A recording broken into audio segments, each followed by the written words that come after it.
Hey Right Riders, Keith Wheeler here, back with another video for you. And today's video was inspired by one of you, one of my amazing viewers. In a comment I received, it said, I want to make this a career, but I'm terrified I will fail.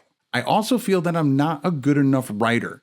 It's very frustrating. So I responded to that comment, but it triggered one of my ADHD hyperfixation moments, which leads me to today's video. Today I'm going to share with you 3 things that I learned in high school that have helped me in my business today. And no, it's not the Pythagorean theorem. So grab your drink of choice because this is going to be a longer video. No fancy tutorials today. If you're looking for one of those, well then I'll link to one of those up above. But today it's on my heart to share with you these 3 things because they've helped me in my business and in my life. And I hope they'll help you too. But first, the fear of failing.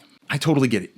I've been there and fear can be debilitating. What if I try this new thing and I'm not good? What if I fail? Well, here's a piece of advice that most people probably aren't going to share with you. Whenever you try something new, you probably are going to fail in some way, shape, or form. And I don't say that to deter you or to scare you further, but to encourage you. Think of everything that you've done in your life. Crawling, walking, riding a bike, driving a car, even your first kiss.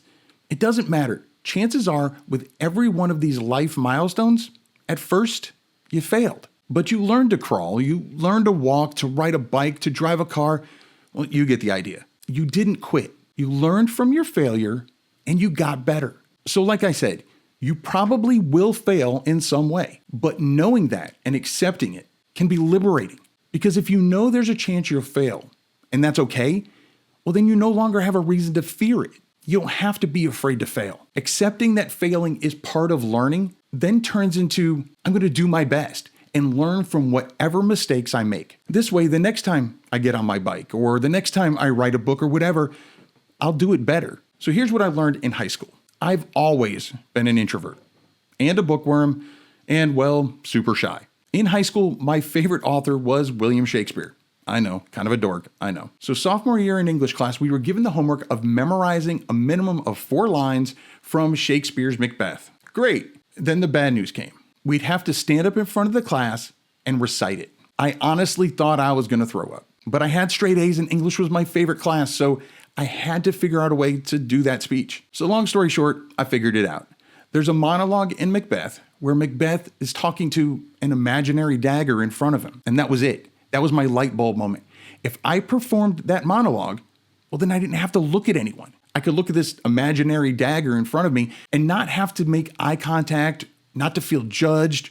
I could just pretend. And in the end, instead of performing the minimum 4 lines, I performed the full 32-line monologue. Not only did I get an A+, but the entire class, keeping in mind that's a bunch of 14 and 15-year-old kids, applauded me. Not only that, but then the next day, one of my classmates performed the exact same monologue, but they only did the minimum 4 lines. Well, the minimum 4 lines actually ended in the middle of a sentence.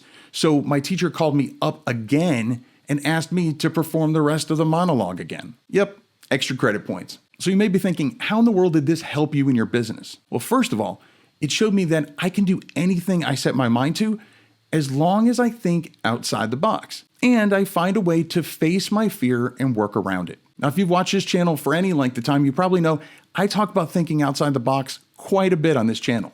And to be honest, this channel itself probably wouldn't even be possible if I hadn't learned that fear is okay as long as you use it for preparation and not hesitation. The next thing I learned in high school that I want to share with you is don't compare yourself to others. Your journey is different than my journey. It's different than R.L. Stine or J.K. Rowling's, etc. My best friend in high school was a guy named Mike. Mike and I were about the same age.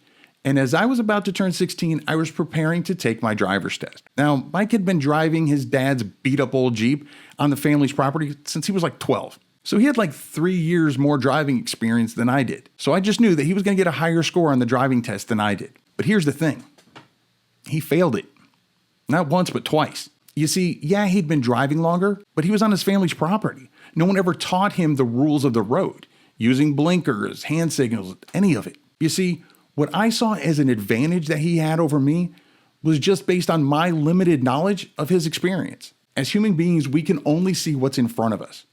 We don't know everything that's going on in someone else's life or business. So it's not really fair for us to know 100% of what's going on in our business, but only know about 10% of someone else's and then try to compare them. This has helped me so much in my business and in my life in general. When you look at those numbers, why would you spend any of your time or energy worrying about the 10% of others' lives or business that you see instead of focusing on your own business, your own life? And the third lesson that I learned in high school that I want to share with you today is try before you ask for help. I was a paid tutor for many students during my high school years. Two of the biggest areas that I made the most money in was math tutoring and typing up essays. Now, there was another student tutor that actually would do his classmates' math homework for an added fee. Well, that was great for the students because, well, they didn't have to do the homework that they didn't want to do.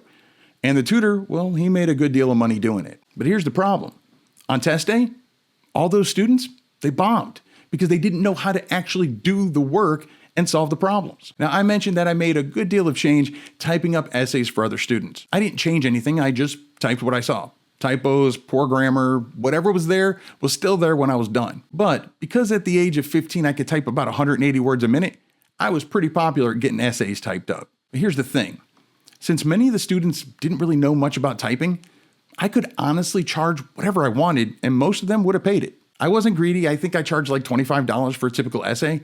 But again, I could have charged higher, especially for the end of the year essays. That whole experience taught me something very important. Long before I hired anyone to do my book covers, run my ads, or even edit my videos, I learned how to do it myself. Because if you've never done it yourself, number one, how do you know the person paying you is doing it right? Number two, if you've never done it yourself, you're completely at the mercy of whatever the pros want to charge you. And number three, when you have done it yourself, you can better appreciate what the pros do and decide if that cost is worth the time it's saving for you. Like I said, I've done this in my own business, and it's one of the main reasons why I'm able to get so much done. Like when I first started creating puzzle books, I created them all myself using PowerPoint. After I knew what I was doing, then I started researching puzzle book software to save me time, ones like this one, or doing all the keyword research manually on Amazon before I went out and bought Publisher Rocket. If you don't know what that is, check out this video. But in the end, I hope this has been helpful for you, and I'll catch you inside one of these videos. And remember to write right.